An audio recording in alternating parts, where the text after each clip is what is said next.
British place names can be tricky to pronounce. Take this place. Looks simple, but what if we told you it was pronounced Grimmies? We'd be lying, it's Grimsby. But other places can be genuinely fiddly for foreigners. And tourists who get it wrong risk being imprisoned or killed. In today's programme, we're going to ask why British place names are so hard to pronounce. Is there an and coming? No, I'm done. Welcome to Map Men. We're the men. And here's the map. Map men, map men, map, map, map, map men, men. There are difficult to pronounce place names all over the world. California has Zizix, Slovenia has Ptuj, Greenland has...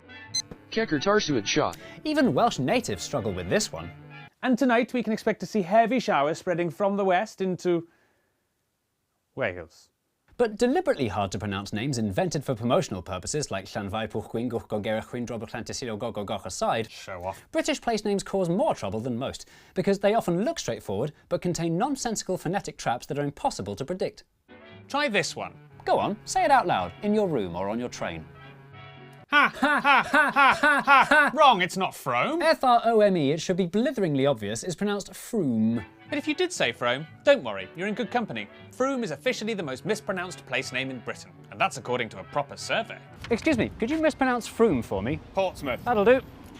There's nothing more fun than laughing at tourists who don't know how to say something properly simply because they're from a different country and could never reasonably be expected to have predicted a local pronunciation that contradicts the basic rules of language. So, we've created the perfect travel agent's itinerary for maximising tourist humiliation across the country.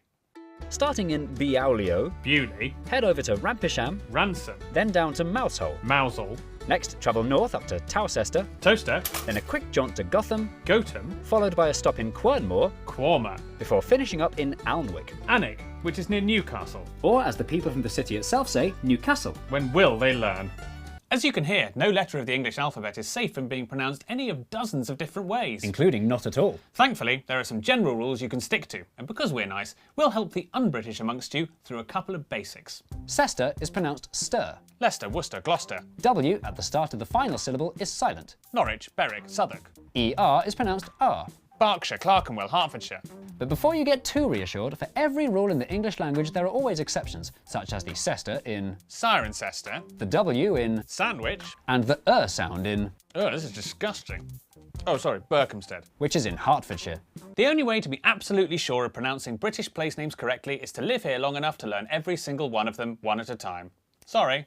So who were the complete anchors that invented these rules? It's time for an English lesson. To make an English language, you start with the base of Germanic Anglo-Saxon. Mix in a healthy dash of Old Norse, a huge dollop of Norman French, and just a barely detectable hint of Celtic. Trust me, it'll make all the difference. Stir it up for hundreds of years until the vowels really start to shift, and then...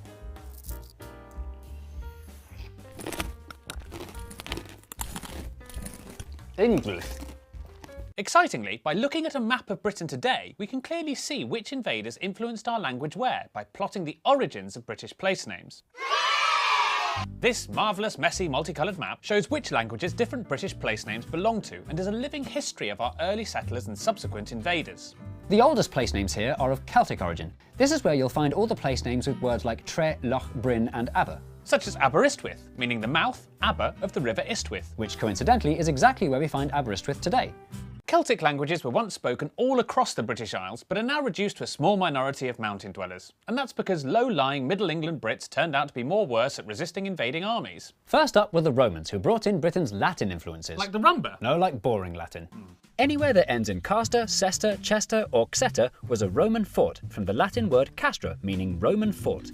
But the Romans didn't stay long, so although their naming system was long-lasting, the actual names they used weren't, which is perhaps unsurprising when we learn they used names like Castra Exploratorum and Belgic Oppidum. Which was sensibly renamed Braintree. Next, in light pink, we have the biggest group, Germanic Anglo-Saxon. Any place containing the words Ham, Hurst, Lee, Bury, Ford, Port, Mere, Stead, Tunstall, Wick, Witch or Mere are of good old Anglo-Saxon origin and massively dominate southern England. Like Buckingham. Or a low-lying area of land belonging to an Anglo-Saxon called Bucca. Perhaps the most upheavaling thing to happen to Britain's place names was the Vikings, who swept in from Scandinavia in the 9th century, committing brutal crimes including rape, pillage and the renaming of small to medium-sized settlements.